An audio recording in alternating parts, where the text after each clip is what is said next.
آیت نمبر 6۔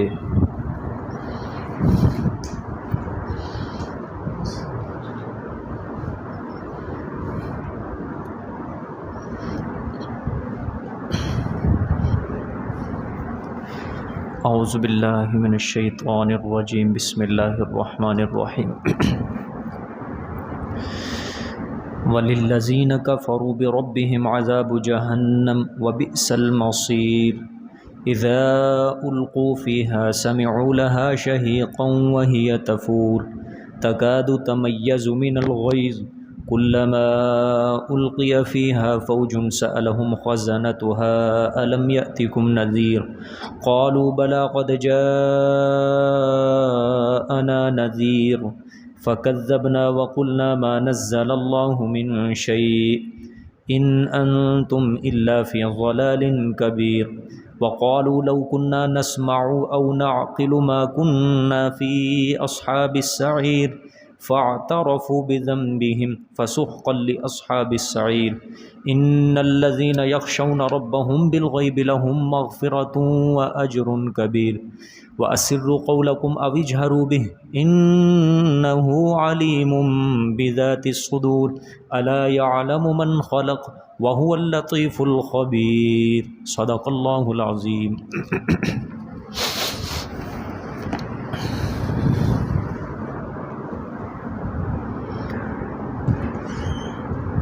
گزشتہ سبق میں پہلی عقلی دلیل خاصہ آپ کے سامنے ذکر ہوئی، جس میں اللہ پاک نے فرمایا کہ 7 آسمان طے در طے میں نے بنائے، تم ان میں نگاہ ڈال کر دیکھو، تمہیں کوئی کسی قسم کا عیب، شگاف، نقص نظر نہیں آئے گا۔ پھر اس کے بعد اللہ پاک نے فرمایا کہ آسمان دنیا کو ہم نے چراغوں کے ساتھ اس کو زینت بخشی، اور دوسری حکمت کہ شیطانوں کو مارنے کے لیے، پھینکنے کے لیے ہم نے یہ ذریعہ بنایا، اور وَأَعْتَدْنَا لَهُمْ عَذَابَ السَّعِيرِ، ہم نے ان کے لیے آگ کا عذاب تیار کر کے رکھا ہے۔ جہاں سے آج کا سبق شروع ہو رہا ہے، یہ اللہ پاک تخویف اخروی بیان فرمائیں گے۔ جو لوگ توحید کے اوپر ایمان نہیں لاتے، اللہ کی ذات کو، یہ صفت برکت والی ذات جو اللہ کی ہے، اس میں شریک ٹھہراتے ہیں دوسروں کو، ان کے لیے تخویف ہوگی۔ فرمایا وَلِلَّذِينَ كَفَرُوا بِرَبِّهِمْ، اور واسطے ان لوگوں کے کافروا جنہوں نے کفر کیا، بربہم ساتھ اپنے رب کے، عذاب جہنم، عذاب ہوگا جہنم کا، وبئس المصیر، اور بری جگہ ہے مصیر، لوٹنے کی یا رجوع کی۔ یعنی وہی بات جو اللہ کے ساتھ دوسروں کو معبود مانتے ہیں، محبوب ٹھہراتے ہیں، اللہ کی ذات و صفات میں لوگوں کو شریک کرتے ہیں، اور اللہ کے ساتھ کفر کرتے ہیں، اس کی آیتوں کا مذاق اڑاتے ہیں، دوسروں کو برکات دہندہ سمجھتے ہیں۔ اللہ نے فرمایا ان کے لیے جنت نہیں ہے، بلکہ ان کے لیے جہنم کا عذاب ہے، اور وبئس المصیر، اور جو جہنم ہے وہ بڑی بری جگہ ہے، بڑا برا بستر ہے وہ۔ آگے دیکھیں اذا القوا فیہا سمعوا لہا شہیقا وہی تفور، یہ اسی تخویف اخروی کا حصہ ہے۔ جب ڈالے جائیں گے اس میں، یعنی جہنمی جب ڈالے جائیں گے بیچ اس جہنم کے، سمعوا لہا، تو سنیں گے، لہا واسطے اس کے، شہیقن، دھاڑنا اس کا۔ کیا سنیں گے؟ شہیقن، دھاڑنا۔ آپ کے نسخے میں چلانا، رونا، یا نیچے اور کہیں بھی آپ کے معنی لکھا ہوگا چیخنا، چلانا۔ بعضوں نے معنی کیا ہے گدھے جیسے پکارنا، کیونکہ گدھا کیا ہوتا ہے؟ چیختا چلاتا ہے۔ ٹھیک ہے، شہیقن، چلانا، دھاڑنا، وہی تفور، اور وہ اچھل رہی ہوگی۔ وہ آگ کیا ہو رہی ہوگی؟ اچھل رہی ہوگی۔ جس طرح آگ دیکھتے ہیں ہم، جب بہت زیادہ تیز جب چل رہی ہوتی ہے آگ، تو وہ اچھل رہی ہوتی ہے۔ ٹھیک ہے، آگے تکاد تمیز من الغیظ، قریب ہے کہ وہ پھٹ پڑے، من الغیظ، باوجہ غصہ کے۔ آگ کو غصہ، جہنم کی آگ کو غصہ۔ کلما القی فیہا فوجن، جب بھی ڈالا جائے گا بیچ اس کے فوجن گروہ، کوئی گروہ، سألہم خزنتھا، سوال کرے گا ان کو خزنتھا، داروغہ اس کا، یعنی جہنم کا داروغہ، توبیخن، ڈانٹ، ٹھیک ہے، بطور ڈانٹ ان سے سوال کرے گا، الم یاتکم نذیر، کیا تمہارے پاس کوئی ڈرانے والا نہیں آیا؟ کیا تمہیں کوئی سمجھانے والا نہیں آیا؟ قالوا بلا، کہیں گے وہ بلا کیوں نہیں، قد جاءنا نذیر، تحقیق آیا ہمارے پاس ڈرانے والا، آیا تھا سمجھانے والا، لیکن فکذبنا، پس ہم نے تکذیب کی، ٹھیک ہے، ہم نے نہیں مانا، قصور کس کا ہے؟ ہمارا ہے، ٹھیک ہے۔ وَقُلْنَا مَا نَزَّلَ اللَّهُ مِنْ شَيْءٍ، اور ہم نے کہا مَا نَزَّلَ اللَّهُ مِنْ شَيْءٍ، نہیں اتارا اللہ نے، من شیء، کچھ بھی، مَا نَزَّلَ اللَّهُ مِنْ، نہیں اتاری اللہ نے کوئی چیز، ان انتم الا فی ضلال کبیر، نہیں ہو تم مگر بیچ بڑی گمراہی کے۔ اچھا، یہ آپ نے اس میں سے کچھ باتیں سمجھنی ہیں۔ پہلی بات تو اللہ پاک نے فرمایا کہ جب ان کو جہنم میں ڈالا جائے گا تو وہ چیخو پکار سنیں گے، یعنی ایک مستقل جہنم کے اندر عذاب ہے کہ وہاں پہ خاموشی نہیں ہے، سننے کا بھی عذاب ہے وہاں پہ۔ ایک تو جلد کا عذاب ہے، آگ کا عذاب ہے کہ انسان کے جسم کو کیا ہوگی، تکلیف ہوگی، لیکن سننے کا بھی عذاب ہے۔ دیکھو فرمایا شہیقن، تھاڑے گی، چرلائے گی، شور برپا کرے گی وہ، شہیقن۔ گدھا بولتا ہے نا، یہ گدھے کی آواز کو بھی کہا جاتا ہے شہیق، گدھا بولتا ہے، انسان کہتا ہے پتہ نہیں کب چپ کرے گا یہ۔ تو اس طرح جہنم چلائے گی، چیخے گی، انسان کہے گا کہ اس کا شور و غل کم ہو، لیکن وہ کم ہونے کے بجائے اور بڑھتا جائے گا، اور پھر جہنم کا چلانا چیخنا وہ اور قسم کا ہوگا۔ پھر فرمایا وَهِيَ تَفُورُ، گویا وہ اچھل رہی ہوگی۔ کیا ہو رہی ہوگی؟ پانی اچھلتا ہے جب یہ اس کو گرم کیا جاتا ہے، آواز پیدا ہوتی ہے، اسی طرح جہنم کی جو آگ ہے وہ اچھل رہی ہوگی تو وہ آواز پیدا کرے گی، اور اس طرح اچھلے گی تکاد تمیز من الغیظ، اللہ نے فرمایا قریب ہے کہ وہ پھٹ پڑے غصے کی وجہ سے۔ حدیث شریف کے اندر آتا ہے اللہ کل قیامت سے پوچھے گا، جب سارے کافر مشرک جہنم میں چلے جائیں گے، اللہ قیامت سے جہنم سے پوچھیں گے کہ تیرا پیٹ بھرا ہے کہ نہیں بھرا؟ وہ کہے گی یا اللہ نہیں بھرا، اور بھیج، اور بھیج۔ پھر اللہ اپنی شایان شان ایڑی جہنم میں رکھیں گے، جہنم کہے گی کہ یا اللہ بس میرا پیٹ بھر چکا ہے۔ جنت سے پوچھیں گے، اللہ جنت سے پوچھیں گے ہاں اور کی ضرورت ہے؟ جنت بھی کہے گی کہ یا اللہ مجھے اور مومنوں کی ضرورت ہے۔ اللہ پاک اور انسان پیدا کریں گے، پھر جہنم کو بھی اللہ اس طرح بھرے، جنت کو اللہ پاک اس طرح بھرے گے۔ یعنی جنت کو اللہ پاک کس سے بھر رہے ہیں؟ مزید انسان پیدا کر کے، لیکن جہنم کو اللہ پاک مزید انسان پیدا کر کے نہیں بھر رہے، بلکہ اللہ خود اس کی بھوک پیاس کو مٹا رہے ہیں۔ یہاں سے صاف پتہ چلتا ہے کہ اللہ پاک کی رحمت زیادہ ہے، ٹھیک ہے۔ اگر رحمت، غصہ، اللہ کا غصہ جو ہے وہ زیادہ ہوتا تو جہنم کو بھی اللہ اسی طرح بھرتے کہ انسان مزید پیدا کر کے اللہ جہنم کو کیا کر دیتے بھر۔ تو اللہ پاک نہیں چاہتے کہ بندے کو عذاب ہو، اللہ پاک نہیں چاہتے کہ میرے بندے کو کل قیامت والے دن سزا ہو، لیکن بندہ چاہتا ہے کہ جب تک مجھے جوتے نہ پڑیں میں تب تک سیدھا نہیں ہوں گا، ٹھیک ہے۔ تو تکاد تمیز من الغیظ، غصے کی وجہ سے وہ پھٹ پڑے، یعنی بھوک اور پیاس اتنی شدت کی جہنم کو ہوگی کہ وہ غصے کی وجہ سے ان کے اوپر پھٹ پڑے گی۔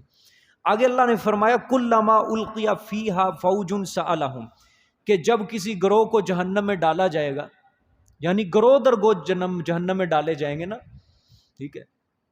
ظاہری بات ہے دنیا کے اندر ہر قوم کا ایک گروہ ہوتا تھا، جس طرح اللہ قرآن پاک میں کہتے ہیں جب کوئی نبی تبلیغ کرتا تھا تو سردار اٹھتے تھے، ان نبیوں کے مقابلے میں سردار اٹھتے تھے، وہ ان کا مقابلہ کرتے تھے، ان کے ماتحت کیا ہوتے تھے؟ لوگ ہوتے تھے کہ ہمارے سرداروں نے جب اس پیغمبر کی دعوت کو قبول نہیں کیا، ہم کیوں کریں؟ تو اس طرح سردار جو ہوتے تھے وہ کام خراب کرواتے تھے.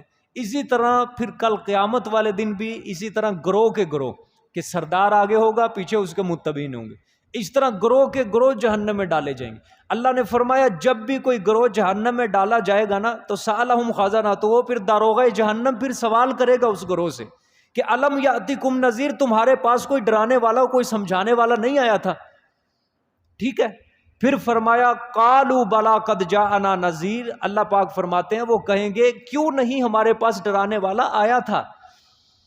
ٹھیک ہے, اب آپ غور کریں, ہر قوم کے لیے کوئی نہ کوئی ناصح کوئی نہ کوئی واعظ اللہ پاک بنا کر بھیجتے ہیں. نبوت کا دروازہ چونکہ اب بند ہو چکا ہے, آپ صلی اللہ علیہ وسلم سے پہلے نبوت کا دروازہ بند نہیں ہوا تھا. جب کوئی دین بگڑتا تھا تو کیا ہوتا تھا, اللہ پاک ایک اور نبی بنا کے بھیج دیتے تھے. جب کوئی دین پھر بگڑتا تھا سالوں بعد, اللہ پاک اور نبی کو بنا کر اور کسی بندے کو نبی بنا کر اللہ پاک بھیج دیتے تھے. موسیٰ علیہ السلام کے بعد تورات کو کتنا بگاڑا گیا ہے, لیکن موسیٰ علیہ السلام کے بعد اللہ نے کئی ہزار نبی بھیجے ہیں جنہوں نے تورات کی تبلیغ کی ہے. صرف عیسیٰ علیہ السلام تک جتنے بھی نبی آئے تھے موسیٰ کے بعد وہ سب تورات کی تبلیغ کرتے تھے. اور جب عیسیٰ علیہ السلام آئے ہیں پھر ایک نئی شریعت آئی ہے. پھر عیسیٰ علیہ السلام کے بعد 571 سال کا فاصلہ, پھر آپ صلی اللہ علیہ وآلہ وسلم آئے ہیں.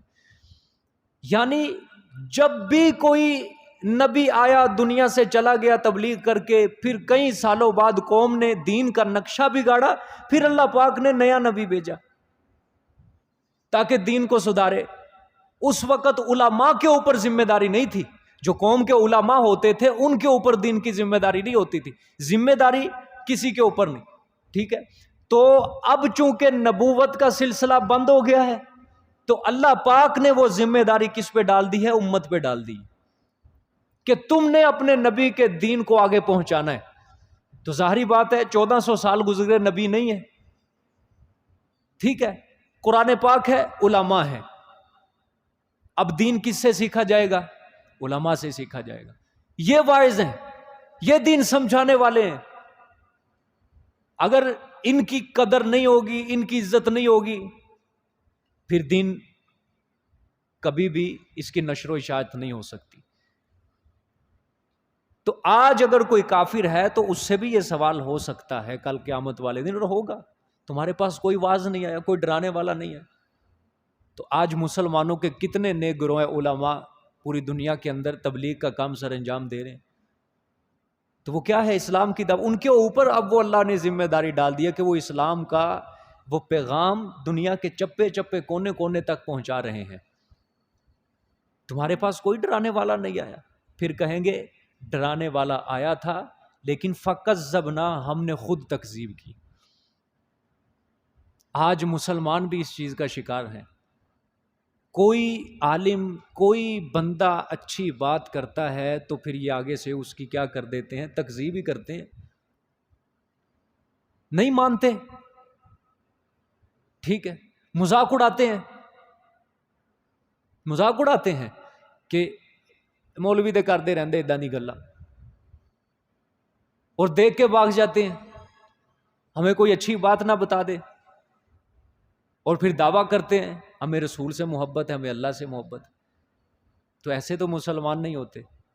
پھر یہ کیا ہوتا ہے, سیدھی لفظوں میں کے اندر یہ نفاق ہوتا ہے, یہ منافقت ہوتی ہے کہ ایک طرف تم دعویٰ کر رہے ہو کہ ہم اللہ اور اس کے رسول کو ماننے والے ہیں, دوسری طرف تم اللہ رسول کی بات سننے کے لیے تیار نہیں ہو. یہ تو خلوص نہیں ہے, اخلاص نہیں ہے, اس کو تو سراسر منافقت کہتے ہیں. جتنے مرضی دعوے کر لے انسان. تو یہ اللہ پاک وقتاً فوقتاً علماء کو بھیجتے رہتے ہیں ہر علاقے کے اندر. یہ اللہ نے ڈیوٹیاں لگائی ہوئی ہیں کہ تم نے یہ کام کرنا ہے, تم نے یہ کام کرنا ہے. آج دیکھو کتنے فتنے اٹھے ہوئے ہیں دنیا میں. پاکستان میں کتنے فتنے اٹھے ہوئے ہیں. قادیانیوں کا الگ فتنہ ہے, دشمنان صحابہ کا الگ فتنہ ہے, پرویزیت الگ فتنہ ہے, منکر حدیث کا الگ فتنہ ہے, اور ایک یہ نیا فرقہ چلا ہے گوہری فرقہ, یہ الگ فتنہ ہے. کتنے زیادہ ایسے فتنے ہیں جو دین کو دبانے کی کوشش کر رہے ہیں, اسلامی تشریحات کو بگاڑ رہے ہیں. لیکن اللہ پاک نے علماء کا ایک گروہ ہر فتنے کی تردید کے لیے لگایا ہوا ہے. ختم نبوت کا جو دفاع کر رہے ہیں وہ ایک الگ گروہ ہے. دشمنان صحابہ ان کی جو تردید کر رہے ہیں، صحابہ کا دفاع کر رہے ہیں، اللہ کے الگ علماء کا گروہ ہے. جو توحید بیان کرنے والے ہیں یہ ایک الگ گروہ ہے. ہر کسی کی اللہ پاک نے ڈیوٹیاں لگائی ہوئی ہیں. تو پھر یہ دور تو اس سے بھی سخت تھا اگر دیکھا جائے، کیونکہ ختم نبوت اس کا منکر ہونا یہ تو ایک مستقل سب سے بڑا فتنہ ہے کہ دین کی جو اہم ضروریات میں سے جو چیز تھی اس کو گرایا جا رہا ہے. کیونکہ ہمارا عقیدہ ہے کہ آپ صلی اللہ علیہ وسلم آخری نبی ہیں.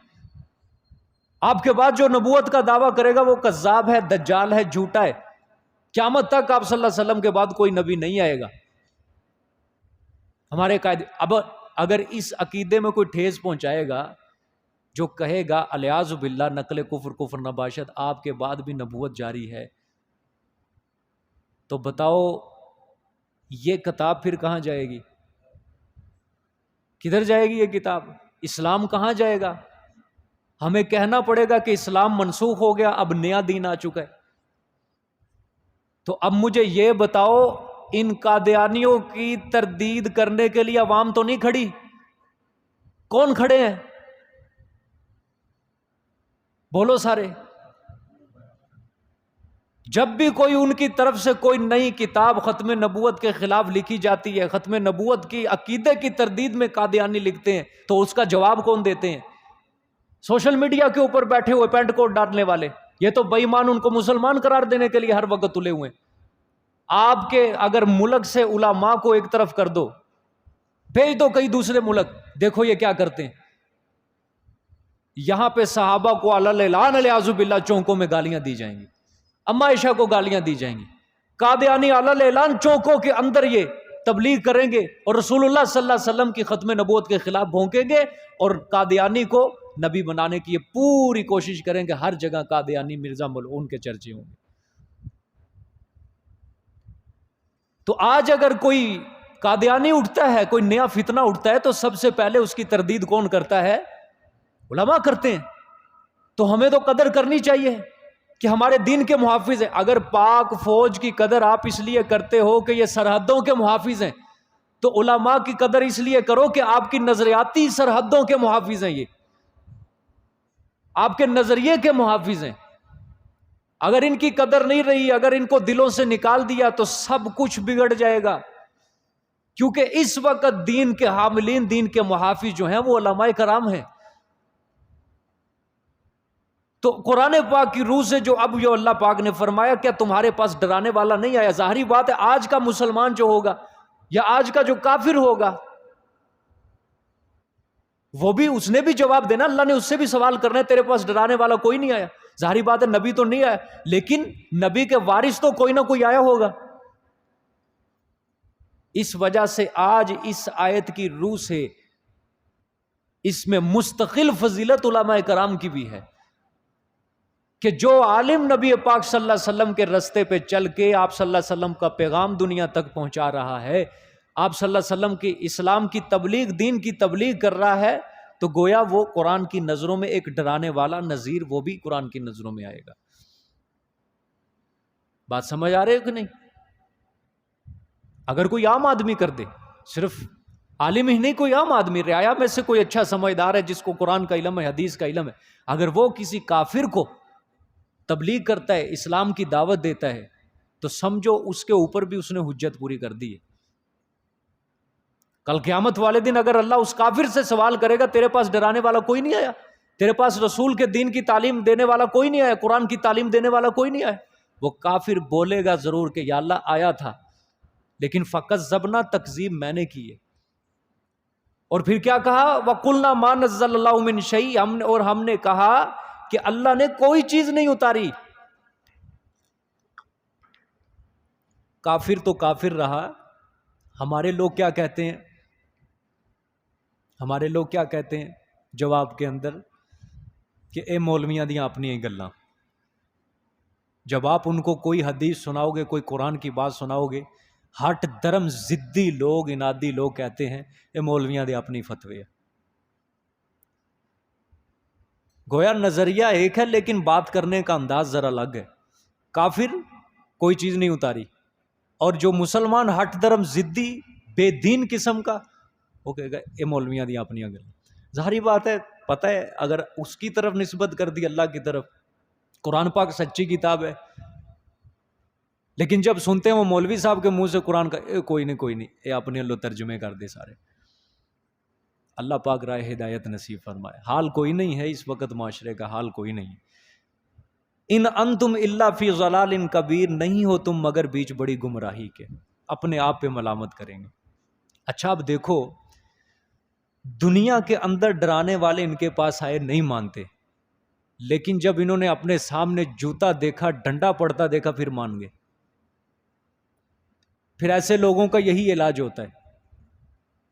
اور خدا کی مہلت جو ہے وہ بار بار نہیں ہے، خدا کی مہلت ایک ہے، بڑی لمبی مہلت ہے، بڑی لمبی مہلت ہے. 30 سال، 40 سال، 50 سال، 60 سال، 70 سال، بڑی لمبی مہلت ہے. قرآن میں اللہ صاف کہتا ہے، ہم قیامت والے دن یہی سوال کریں گے، اتنی لمبی عمر دی تھی کہاں گزاری ہے؟ اگر انسان کہے گا یا اللہ مجھے مہلت دے، میں دوبارہ دنیا میں جاؤں، میں نیک عمل کروں، اللہ فرمائیں گے اب نہیں، اب وقت گزر چکا ہے، مہلت تجھے بڑی لمبی دی تھی، بڑی لمبی زندگی دی تھی، کہاں ضائع کر دی ظالم. اس وقت تو کوئی بھی نہیں مان رہا ہے کوئی.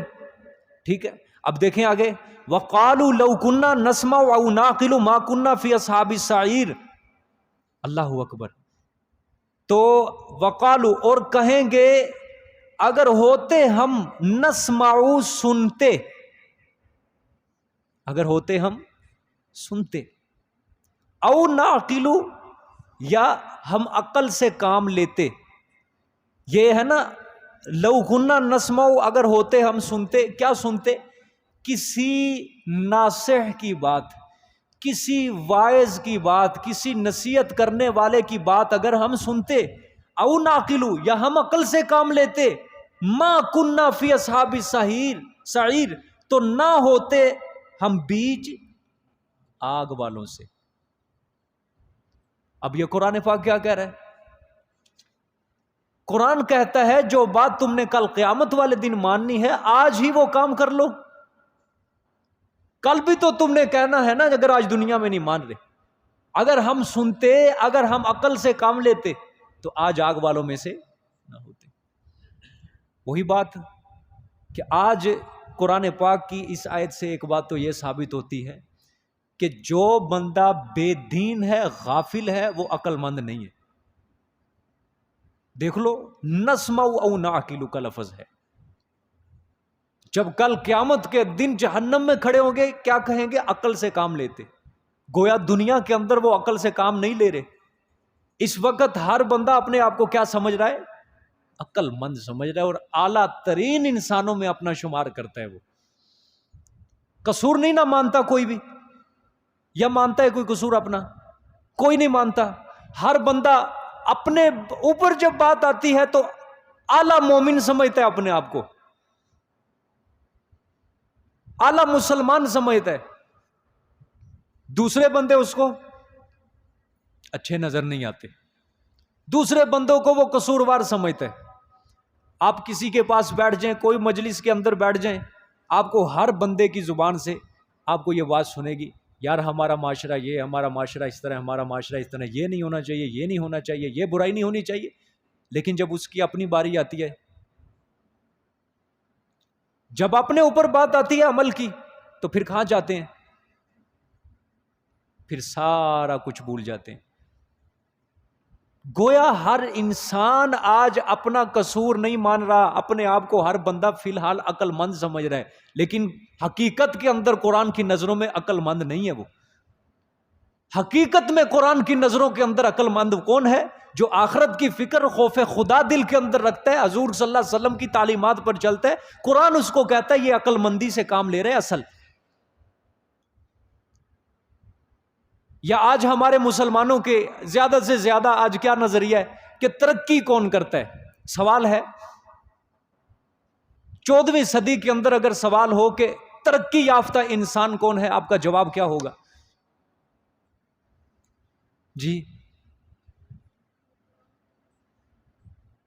نہیں، ویسے عام دنیا داروں کی زبان کے اندر جس کے پاس زیادہ پیسہ ہے، جزاک اللہ، جس کے پاس زیادہ پیسہ ہے، جس کے پاس نوٹ زیادہ ہے وہ ترقی کر رہا ہے، جس کے پاس زیادہ جائیداد ہے، جس کے پاس تجوریاں ہیں، جو پیسوں کا مالک ہے، جس کے پاس بنگلے کاریں، وہ کیا ہے؟ ترقی پر جا رہا ہے۔ آپ میرے مخاطب ہیں، میری مائیں بہنیں میری مخاطب ہیں، اگر کسی کے ذہن کے اندر یہ سوچ، یہ نظریہ ہے تو وہ نکال دے۔ آپ نے تو قرآن پاک کے اندر پڑھا ہے نا، اللہ سابقہ قوموں کے بارے میں کیا بیان کرتے ہیں؟ مشرکین مکہ کو خطاب کر کے اللہ کہتے ہیں کہ جتنا میں نے سابقہ قوموں میں پیسہ مال رکھا تھا نا، تم اس کا 10واں حصہ بھی نہیں ہو۔ پڑھا ہے کہ نہیں قرآن پاک میں؟ مشرکین مکہ کو خطاب کرتے ہیں اللہ کہ تم اپنی تجارتوں کے اوپر، اپنے پیسوں کے اوپر اتنا گھمنڈ رکھتے ہو، اتنا غرور کرتے ہو۔ وہ قوم عاد، قوم سمود جس کو میں نے ہلاک کیا ہے، اتنی دولت دی، اتنی طاقت دی، تم 10واں حصہ بھی نہیں ہو اس کا۔ دوسرا تو کیا، تیسرا تو کیا، چوتھا تو کیا، اللہ کہتے ہیں 10واں حصہ بھی نہیں ہو۔ لیکن اللہ فرماتے ہیں ہم نے ان کو ہلاک کر دیا۔ ترقی یافتہ قومیں تھیں، طاقت تھی، قوت تھی، پیسہ تھا، سب کچھ تھا۔ قوم عاد نے تو گھمنڈ میں آ کے، غرور میں آ کے یہاں تک اس نے دعویٰ کر دیا، من اشد ہوا منا، ہم سے زیادہ طاقتور اگر زمین میں ہے تو لڑے آ کے ہم سے۔ اللہ نے فرمایا نہیں چھوڑا ہم نے، ترقی یافتہ تھے۔ قوم سمود، اللہ اکبر، قرآن کہتا ہے پہاڑوں کو تراش کر اپنے گھر بناتے تھے، اور مفسرین نے لکھا ہے سردیوں میں رہنے کے لیے الگ گھر بناتے تھے، گرمیوں میں رہنے کے لیے الگ گھر بناتے تھے۔ گرمیوں میں پہاڑوں کا کوچ کرتے تھے، سردیوں میں میدانی علاقوں کا کوچ کرتے تھے، لیکن وقت کے پیغمبر سے ٹکر لی، ترقی یافتہ تھے۔ اللہ نے زیر زمین پہ بندے زمین کر دیا، نام و نشان نہیں اللہ نے چھوڑا۔ مشرکین مکہ ترقی یافتہ تھے، پیسے والے تھے۔ اللہ قرآن میں اپنے پیغمبر کو خطاب کر کے کہتے ہیں، سورۃ حامیم مومن ہے غالباً، اللہ فرماتے ہیں میرے پیغمبر ان کا یہ جو شہروں میں آنا جانا ہے نا تجارت کے لیے، یہ کہیں آپ کو دھوکے میں نہ ڈال دے۔ کیا مطلب؟ یہ مشرکین مکہ جو تھے کبھی شام تجارت کے لیے جا رہے ہیں، قافلے آ رہے ہیں، جا رہے ہیں، آ رہے ہیں، اور اللہ نے آپ صلی اللہ علیہ وسلم کو مخاطب کر کے مسلمانوں کو سمجھایا کہ یہ نہ سمجھنا کہ ان کو میں نے پیسہ دے دیا، دنیا دے دی اور یہ میرے محبوب ہیں، یہ ترقی کر رہے ہیں، بلکہ ایک وقت آئے گا یہ سب کچھ ان سے چھین لوں گا، ایک کھوٹا سکہ بھی ان کے پاس نہیں رہے گا۔ بدر کے اندر چھن گیا، احد کے اندر چھن گیا، خندق کے اندر چھن گیا، فتح مکہ کے وقت یہ سب کے سب کیا ہو گئے تھے؟ سب کچھ لٹ چکا تھا ان کا۔ تو آج 14 صدیوں کے بعد پھر یہ نظریہ لوگوں کے ذہنوں میں دوبارہ کیوں زندہ ہو رہا ہے؟ کافر تو کافر رہا، مسلمان کہہ رہا ہے کہ ترقی اصل یہ ہوتی ہے کہ جس کے پاس پیسہ ہو، جس کے پاس دولت ہو، جس کے پاس گھر ہو۔ چھوٹے چھوٹے بچے سے پوچھ لو ترقی یافتہ بندہ کون سا ہے، وہ کہتے ہیں جس کے پاس پیسہ ہے۔ بچوں کے ذہنوں کے اندر بھی یہ زہر گھول دیا پکڑ کے۔ اصل ترقی یافتہ انسان یاد کر لو وہی ہے جس کے دل میں خوف خدا ہے۔ اصل ترقی یافتہ انسان وہی ہے جس کے اندر فکر آخرت ہے۔ اصل ترقی یافتہ انسان وہی ہے جو آپ صلی اللہ علیہ وسلم کے رستے پر چل رہا ہے، چاہے وہ فقیر ہی کیوں نہ ہو۔ صحابہ کرام، یہ درویش جنہوں نے فقر کو اپنے گلے کا ہار بنایا ہے، رسول اللہ صلی اللہ علیہ وسلم جنہوں نے فقر کو اپنے گلے کا ہار بنایا، کیا وہ ترقی یافتہ انسان نہیں تھے؟ اگر آج ان کے رستے کے اوپر چلنا مسلمان کی نظر کے اندر عیب بن چکا ہے، نقص بن چکا ہے، تو پھر بتاؤ پیغمبر کے بارے میں تمہارا کیا خیال ہوگا؟ جنہوں نے دنیا سے جاتے ہوئے کوئی وراثت نہیں چھوڑی، ابو بکر کے بارے میں کیا خیال ہوگا جنہوں نے دنیا سے جاتے ہوئے وراثت نہیں چھوڑی؟ ان کو بھی کہو گے وہ ترقی نہیں کر کے گئے۔ حضرت عمر کے بارے میں کیا خیال ہوگا؟ ابو ذر غفاری رضی اللہ تعالیٰ عنہ کے بارے میں کیا خیال ہوگا جس کی موت صحرا کے اندر ہوئی؟ کیا وہ ترقی پر نہیں تھے؟ بولو، پیسہ نہیں تھا ان کے پاس؟ تو میرے عزیز دوستوں، میرے بچوں، میری ماں بہنوں، یہ نظریہ غلط ہے۔ اپنی اولاد کو اپنے گھر کے اندر اس چیز کو رائج کرو کہ اصل اخلاق، اصل ترقی انسان کی وہی ہے جو اللہ قرآن میں مانگ رہا ہے، جو رسول اللہ صلی اللہ علیہ وسلم اپنے صحابہ کو بتا کے گئے ہیں۔ صحابہ کو مال غنیمت جب آیا ایران اور کیسر و کسرا کا، حضرت عبداللہ بن عباس فرماتے ہیں ہم سب رو پڑے تھے، ہم سب رو پڑے تھے۔ کیوں روئے؟ کہ یا اللہ ہم یہ نہیں کہتے کہ ہمیں دنیا نہ دے، لیکن سوال یہ ہے کہ آخرت کا حصہ دنیا میں تو نہیں دے دیا، آخرت کا بدلہ دنیا میں تو نہیں دے دیا۔ وہی جو حضرت عمر رضی اللہ تعالیٰ عنہ نے آپ صلی اللہ علیہ وسلم کو جب دیکھا تو کہا یا رسول اللہ دعا کریں، آپ کی تو دعا کبھی اللہ رد نہیں کرے گا۔ کیسر و کسرا والے کتنی آسائش کے اندر ہے، دنیا کے ہر چیز ہے ان کے پاس، دولت ہے، پیسہ، آپ اپنے لیے اپنی امت کے لیے دعا کریں کہ اللہ ان کو بھی آسودہ حال کرے۔ آپ صلی اللہ علیہ وسلم نے فرمایا نہ، اللہ نے آخرت کا حصہ ان کو دنیا میں دے دیا، ہمارا حصہ آخرت کے اندر اللہ ہمیں عطا کرے گا۔ تو ڈرتے کیوں نہیں ہیں لوگ کہ اگر آج ہمیں دنیا میں اللہ نے پیسہ دے دیا، پیسوں کی برسات کر دی، کیوں نہیں لوگ ڈرتے کہیں آخرت میں کا حصہ دنیا میں تو نہیں مل گیا؟ کیوں نہیں ڈرتے لوگ؟ انسان پوری زندگی دولت کماتے کماتے لگا لیتا ہے، لیکن ایک وقت آتا ہے دنیا سے چلا جاتا ہے، کس کے ہاتھ چڑھتی ہے وہ دولت؟ پوری زندگی خدا کو ناراض کر کے دولت اکٹھی کرتا ہے، لیکن وہ دولت اس کو نہیں ملتی۔ وہی بات، نہ خدا ملا، نہ وصال صنم، نہ ادھر کے رہے نہ ادھر کے، نہ دین ملا نہ دنیا ملی۔ ایسے ہی ہوتا ہے نا۔ باہر کے ملکوں کے اندر آپ دیکھیں جو پاکستان چھوڑ کے چلے جاتے ہیں، بعض ایسے بھی ہوتے ہیں جن کی اولاد نہیں ہوتی، پوری زندگی کروڑوں بینک بیلنس اپنے کروڑوں اربوں سے بھر لیتے ہیں، لیکن جب دنیا سے جاتے ہیں کوئی وارث نہیں ہوتا ان کا۔ کدھر جاتا ہے ان کا پیسہ؟ حکومت کے خزانے میں۔ کیا فائدہ ہوا؟ دنیا میں اللہ نے جو چند روزہ تمہیں عمر دی تھی ساری خراب کر کے چلے گئے، ایک روپیہ ساتھ لے کے نہیں گئے، اور اسی وجہ سے شاید اللہ پاک نے کفن کی جیب بھی نہیں رکھی تاکہ انسان کو پتہ چلے کہ اس کفن کی جیب نہیں ہے، اس کے اندر ایک روپیہ بھی لے کے نہیں جانا میں نے۔ شاید اللہ پاک نے شریعت کے اندر اسی وجہ سے یہ قانون رکھا ہے کہ کفن چور کے بھی ہاتھ نہیں کاٹے جائیں گے، کیونکہ مردے کا وہ کفن اس کی ملکیت ہوتی ہی نہیں ہے۔ لیکن انسان غفلت کے اندر، بے خبری کے اندر، کیا کرے انسان؟ اصل ترقی کیا ہے انسان کی؟ جب دل کے اندر خوف خدا آ جاتا ہے۔ حضرت عمر سے کسی نے غالباً سوال کیا کہ حضرت تقویٰ کسے کہتے ہیں؟ حضرت نے پہلے مثال کے ذریعے سے سمجھایا، کانٹوں والی وادی ہو، کانٹے دار، کس طرح چلو گے اس میں سے؟ عرض کی کہ اے امیر المومنین، اپنے آستین کو بچا بچا کے کہیں کانٹے کے اندر پھنس نہ جائے، اپنے جسم کو بچا کے کہیں وہ لگ نہ جائے۔ تو حضرت عمر نے فرمایا تقویٰ یہی چیز ہے کہ دنیا کے اندر اس طرح رہو کہ اللہ کی نافرمانی سے بچو اور اللہ کی اطاعت کرو، فرما برداری کرو، یہی اصل تقویٰ ہے۔ گناہوں سے بچ جاؤ، اللہ کی نافرمانی سے بچ جاؤ۔ سمجھ آ رہی ہے جی بات؟ آگے دیکھیں وہ کیا کہہ رہے ہیں کہ اگر ہم سنتے یا عقل سے کام لیتے تو آج جہنم والوں میں سے نہ ہوتے، آگ والوں میں سے ہم نہ ہوتے اگر ہم عقل سے کام لیتے۔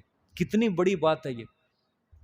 تو گویا آج جو بندہ سمجھ رہا ہے کہ ترقی اصل دنیا والی ہے تو وہ بے عقل ہے قرآن کی نظروں میں۔ جو بندہ سمجھتا ہے ترقی اصل آخرت کی ترقی ہے، وہ بندہ انسان وہ کیا ہے؟ وہ ترقی، اصل ترقی وہ ہے، اصل عقل مند وہ ہے۔ آج نہیں نہ سنتے، یہ وہی بات ہے، کاش اگر ہم سنتے، کاش اگر ہم سنتے، دیکھو تو صحیح، کاش اگر ہم سنتے، لیکن نہیں سنتے۔ آگے دیکھیں، فَاعْتَرَفُوا بِذَنبِهِمْ، پس اعتراف کریں گے وہ ساتھ اپنے گناہوں کے۔ پس شاہ عبد القادر نے معنی کیا اس کا، فَاعْتَرَفُوا، پس قائل ہوئے اپنے گناہوں کے، فَاعْتَرَفُوا کا یعنی اپنے گناہوں کو انہوں نے مان لیا۔ دنیا کے اندر اگر ان کو 5000 سال بھی زندگی دی جاتی نا، یہ نہ مانتے کبھی بھی اپنے گناہوں کو، قصور کو نہ مانتے یہ۔ لیکن جب خدا کا سوٹا ان کے اوپر چلا، جوتے چلے ان کے اوپر، تو پھر فَاعْتَرَفُوا بِذَنبِهِمْ، پھر مان گئے پھر قصور مانے کہ ہاں واقعی ہم قصوروار ہیں۔ حضرت صاحب جہنم کے اندر بڑے بڑے فرعون ہوں گے، پتہ ہے آپ کو؟ جہنم کے اندر بڑے بڑے شداد ہوں گے، بڑے بڑے نمرود ہوں گے، بڑے بڑے ظالم بادشاہ ہوں گے وہاں پہ، سب کی اکڑ نکل جائے گا۔ اللہ فرماتے ہیں فاعترفوا بذنبہم، سب مانیں گے گناہ کو۔ خدا کے آگے کس کی چل سکتی ہے؟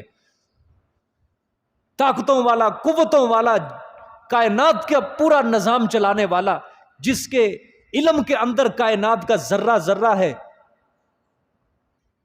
جو زندگی موت والا، جس کے ہاتھ میں انسان کی شہرگ ہے، چاہے تو ایک لمحے کے اندر سارے انسانوں کو ختم کر دے، اس کے آگے کل قیامت والے دن کون دم مار سکے گا؟ اللہ فرمائیں گے دنیا میں نہ مانو کوئی مسئلہ نہیں، ہمیں نہیں نہ دیکھا، ہماری طاقت نہیں دیکھی، اس لیے تم غرور اور فخر اور تکبر کے اندر اتنا آگے نکل چکے ہو کہ تم خدا کو کمزور سمجھتے ہو۔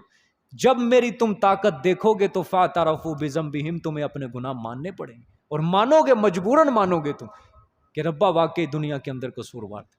اللہ نے فرمایا یہ وقالوا لو كنا نسمع ونعقل ما كنا في اصحاب السعير، یہ جہنمی اپنے آپ کو ملامت کریں گے اس وقت جب جہنم میں چلے جائیں گے۔ داروغہ جہنم سوال کرے گا، او بد نصیبو، تمہارے پاس ڈرانے والا نہیں آیا؟ کہیں گے آیا تھا لیکن ہم نے خود ہی تکذیب کی۔ جب داروغہ نے جہنم کو جواب دے دیں گے، پھر خود ہی اپنے آپ کو آپس میں کیا کریں گے؟ ملامت۔ کاش ہم آپس میں سنتے، کسی نصیحت کے والے کی نصیحت سنتے، عقل سے کام لیتے، آج عذاب آگ والوں میں سے نہ ہوتے۔ ٹھیک ہے، تو پھر اللہ نے فرمایا جرم کا اعتراف کر لیں گے، ابھی یہ ایک دوسرے سے سوال جواب کریں گے، یہ جہنمی اللہ پاک کی طرف سے غیب سے آواز ہوگی فَسُحْقًا لِأَصْحَابِ السَّعِيرِ، دفع ہو جائیں جہنم والے۔ سمجھے؟ یہ دبکا ہوگا اللہ کی طرف سے۔ فَسُحْقًا کا کیا معنی لکھا ہے؟ دوری ہے، ہاں پرانے ترجموں کے اندر اس کا معنی ہے دفع ہو جاؤ۔ سحقن لأصحاب السعیر، آگ والے، یعنی کوئی سوال جواب نہ کرو، زیادہ دفع ہو جاؤ۔ غور کرو، یہ عزت ہے، یہ عزت ہے جی۔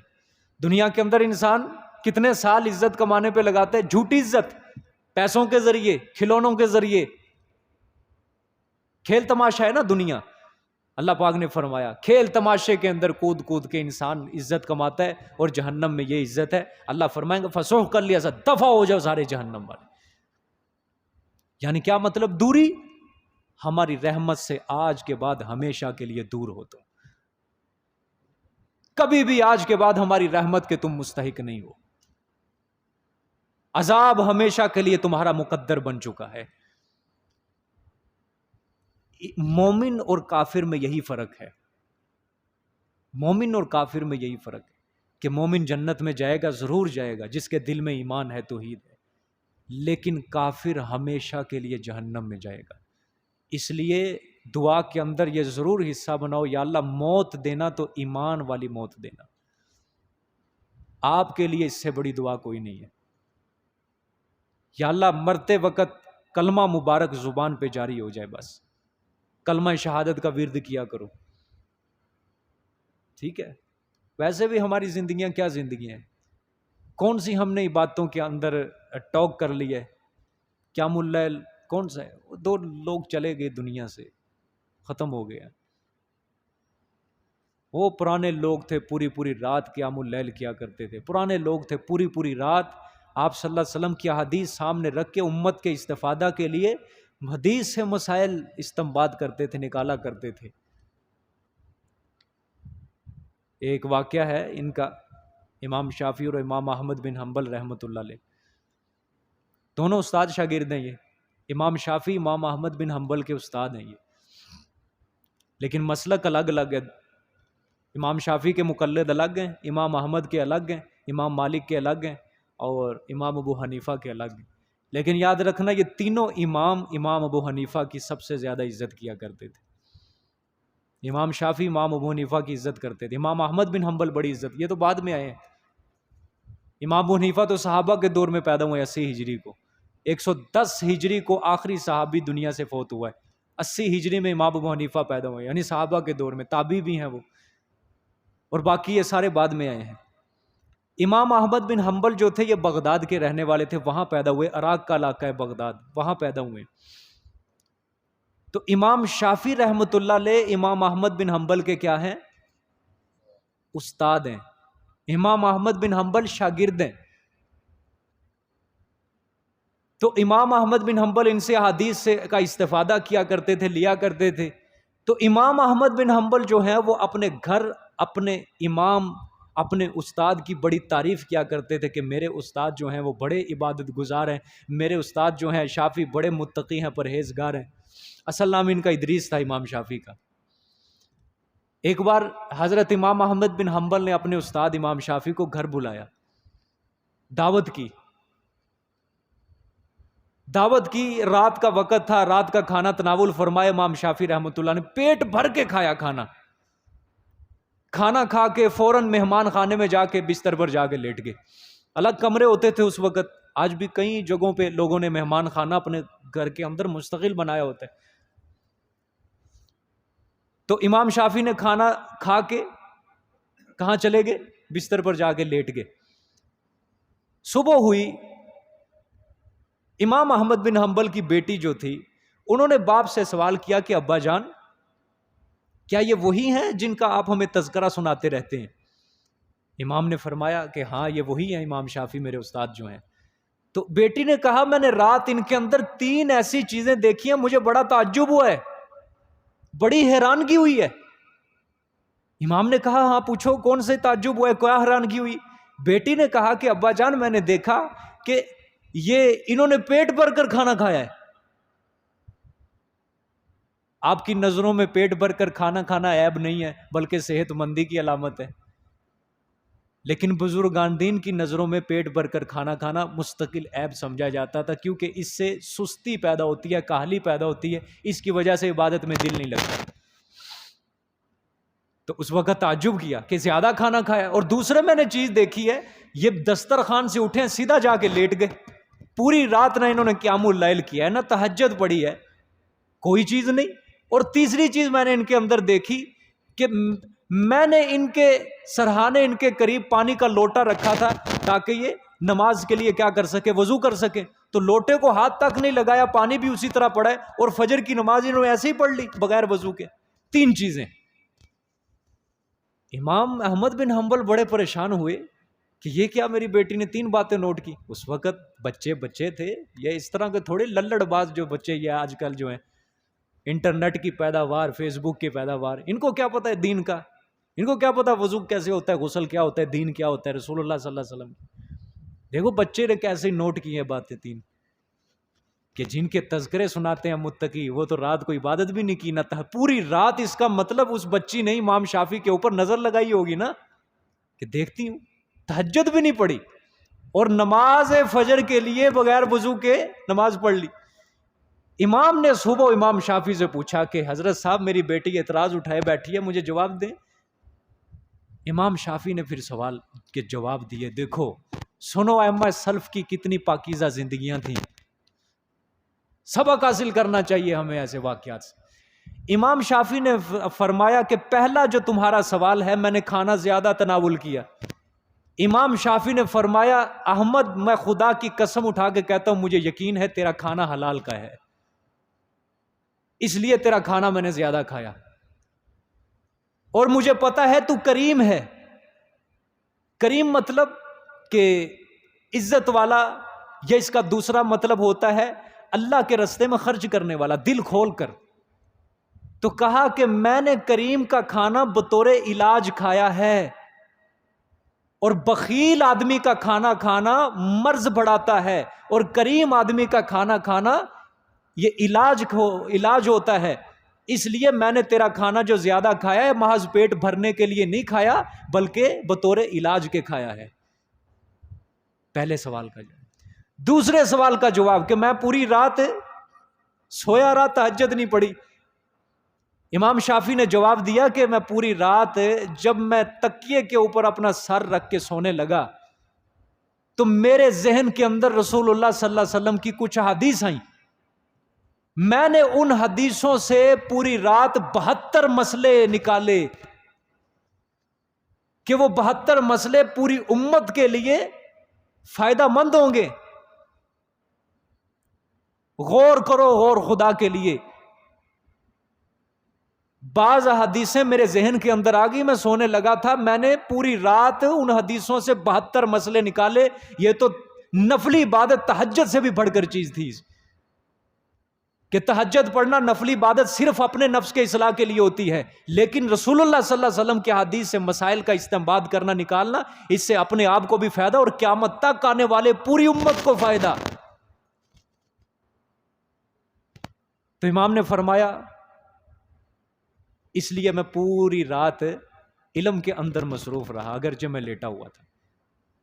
تیسری بات، میں نے فجر کا نماز بغیر وضو کے پڑھی، تو میں نے بغیر وضو کے نہیں پڑھی. احمد خدا کی قسم میں پوری رات اسی کے اندر مشغول رہا کہ نیند مجھ سے دور رہی، مجھے ایک لمحے کے لیے نیند نہیں آئی. اس لیے عشاء کی نماز سے جو میں نے وضو کیا ہوا تھا اسی وضو سے میں نے فجر کی نماز پڑھی ہے. یہ ہے ائمہ سلف کی زندگی. یوں راتیں جاگ جاگ کے انہوں نے رسول اللہ صلی اللہ علیہ وسلم کے علم کے، رسول صلی اللہ علیہ وسلم کی تعلیمات کو اس طرح انہوں نے عام کیا ہے. قیام اللیل کہاں چلا گیا؟ تہجد کی نماز تو ایک طرف رہ گئی، وہ تو صرف اپنے لیے ہوتی ہے، لیکن حضرت نے پوری امت کے استفادے کے لیے احادیث آئیں اور 72 مسئلے نکالے. بچے دیکھو کیسے ہیں، استاد دیکھو کیسے ہیں، گھر کا رہن سہن دیکھو کیسا پاکیزہ ہے، کہ اس کو کمزور سمجھا جا رہا ہے جو عبادت کے اندر کیا ہے؟ کمزور ہے. اور ہمارے لوگ کمزور اس کو سمجھتے جس کے پاس بیچارے کے پاس پیسہ نہیں ہے، اس کو حقیر سمجھتے ہیں، بے عزت سمجھتے. یہ ایک موازنہ ہے کہ اس دور کے اندر اصل عزت والا محترم آدمی وہی ہوتا تھا کہ جس کے دل میں اللہ اور اس کے رسول کا احترام ہوتا تھا. آج جتنا بڑا بغیرت ہوگا اتنی زیادہ لوگ عزت دیتے ہیں اس کو، جتنا بڑا جھوٹا ہوتا ہے لوگ اس کو اتنی بڑی عزت دیتے ہیں. آگے دیکھیں، ان الذین یخشون ربهم بالغیب لہم مغفرۃ واجر کبیر. بے شک وہ لوگ جو ڈرتے ہیں اپنے رب سے، بالغیب بن دیکھے، لہم مغفرۃ واجر کبیر، واسطے ان کے بخشش ہوگی اور اجر ہوگا بڑا. پیچھے تخویف ہے، اب بشارت ہے. دیکھو لفظ دیکھو، بن دیکھے جو ڈرے. ٹھیک ہے، مطلب اللہ ان لوگوں کو خوشخبری دے رہا ہے جو اپنے رب کے سامنے کھڑے ہونے سے ڈرتے ہیں. گویا تنہائی بھی ہو نا دنیا میں، لیکن گناہ کے چھوٹے نہ بڑے کسی گناہ کے مرتکب نہیں ہوتے، نافرمانی کے مرتکب نہیں ہوتے، اطاعت سے، اللہ کی عبادت سے، اللہ کی فرما برداری سے جی نہیں چراتے. بن دیکھے کیا مطلب ہوتا ہے؟ بن دیکھے ماں باپ ہیں، اپنے بچوں کو جب سمجھائیں بیٹا یہ نہیں کرنا، یہ نہیں کرنا، یہ نہیں کرنا، آگے سے بچہ ہو ہٹ دھرم، کل کو دوست مل جاتے ہیں، اس کے دوستوں کے اندر جا کے اس وجہ سے وہ الٹے کام کر رہا ہے کہ ماں باپ نہیں دیکھ رہے. تو گویا ماں باپ کی عزت نہیں ہے، ماں باپ کا احترام نہیں ہے، عزت نہیں ہے، احترام نہیں ہے. ٹھیک ہے، ماں باپ کا احترام تب ہی پتہ چلتا ہے نا کہ جب ماں باپ نظروں کے سامنے بھی نہیں ہے، لیکن بیٹے کا حق ہے میرے ماں باپ نے مجھے جو بات سمجھا دی میں اس سے ہٹ جاؤں. اگر یہ بات میرے ماں باپ کو پتہ چل گئی تو اس کا دل دکھے گا، باپ کا دل دکھے گا، ماں کا دل دکھے گا. تو یہ تو احترام نہیں ہے نا کہ سامنے ہو انسان بن جائے، اور جب نظریں نہیں لگی ہوئی تو جو مرضی کرو. اللہ کہتے ہیں مجھے نہ سمجھنا ایسا، تم جدھر مرضی چلے جاؤ، میں تمہارے اوپر نظریں لگا کر بیٹھا ہوں.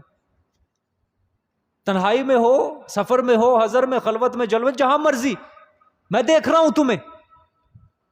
ہاں تم نے مجھے نہیں دیکھا، جس نے مجھے نہیں دیکھا لیکن پھر بھی وہ اطاعت کر رہا ہے، گناہوں سے بچ رہا ہے، نافرمانی نہیں کر رہا میری، اللہ نے فرمایا ان کے لیے مغفرت ہے اور بہت بڑا اجر ہوگا ان کے لیے.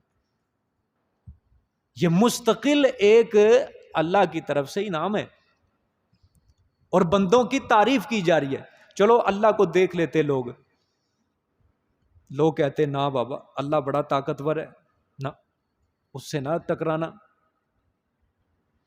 لیکن ایک وہ ہے جس نے اللہ کو دیکھا ہی نہیں، ہاں قدرتوں کو دیکھتا ہے تو اللہ کی طاقت کا مشاہدہ ہوتا ہے، اس کو تجربہ ہوتا ہے. اور ان قدرتوں کو دیکھ کر کہ یہ اتنے عجائبات اللہ نے دنیا میں رکھ دیے، اور جو خالق پیدا کرنے والا ہے وہ کتنا بڑا طاقتوں والا اور قدرتوں والا ہے، تو لہم مغفرۃ و اجر کبیر، بن دیکھے جو ایمان لائے گا، نیک عمل کرے گا، ڈرے گا، لہم مغفرۃ و اجر کبیر۔ دیکھو لفظ کیا آیا ہے، جو لوگ ڈرے، ٹھیک ہے، ڈرے مطلب میں کسی بندے کو کسی کام سے روکتا ہوں، اب ڈرنا کیا ہوگا کہ وہ اس کے قریب نہ جائے، اس کو پتا ہوگا کہ یار اس نے مجھے دیکھ لیا، یہ مجھے یا مارے گا، ناراض ہو جائے گا، اس لیے وہ خوف اور ڈر سے اس کام کے قریب نہیں جاتا۔ یعنی اس کام کے قریب نہیں جانا، یہ تیرے لیے کام یہ ٹھیک نہیں ہے، گناہ ہے تیرے لیے کرنا۔ اللہ فرماتے میں نے جن کاموں سے روک دیا ہے ان کے قریب جانے سے ڈرو، یہی اصل تقوی ہے، اور پھر ان کے لیے مغفرت اور کیا ہے، بڑا اجر ہے۔ وَأَسِرُّوا قَوْلَكُمْ أَوْ اجْهَرُوا بِهِ، دلائل کا سمرہ ہے جی پیچھے جتنے بھی دلائل، اور چھپاؤ تم اپنی پوشیدہ کو، قولکم پوشیدہ بات کو، ابھی جھارو یا ظاہر کرو ساتھ اس کے، انہ علیم بذات الصدور، بے شک وہ جاننے والا ہے سینوں تک کے رازوں کو، جو مرضی کرو، چھپ کے کرو، پوشیدہ کرو، اعلانیہ کرو، اللہ سینوں تک کے رازوں کو جاننا والے۔ الا یعلم من خلق، کیا نہیں جانتا وہ جس کو اس نے پیدا کیا؟ اللہ فرما رہے ہیں جس کو میں نے پیدا کر دیا، کیا میں اس کے حالات سے واقف نہیں؟ کیا میں اس کو نہیں جانتا؟ بنا کے میں لا علم ہو گیا؟ نہ، جتنی بھی مخلوق میں نے پیدا کی ہے میرے علم کے اندر ہے، مجھے پتا ہے کون کیا کر رہا ہے۔ پتھر کے اندر جو کیڑا ہے مجھے پتا ہے اس کی کتنی زندگی ہو گئی اور کتنے قدم وہ چل لی ہیں، اس نے کتنا رزق اس کو پہنچ گیا اور کتنا اس کا رزق باقی ہے۔ الا یعلم من خلق، نہیں جانتا اللہ کہ میں پیدا کر کے اس کو بھول گیا؟ میں جانتا ہوں، اللہ نے فرمایا سب کو، وَهُوَ اللطیف الخبیر، اور وہی اللطیف کیا ہے، بھید جاننے والا، یا دوسرا ترجمہ باریک بین، الخبیر خبر رکھنے والا ہے۔ جزاک اللہ صدق۔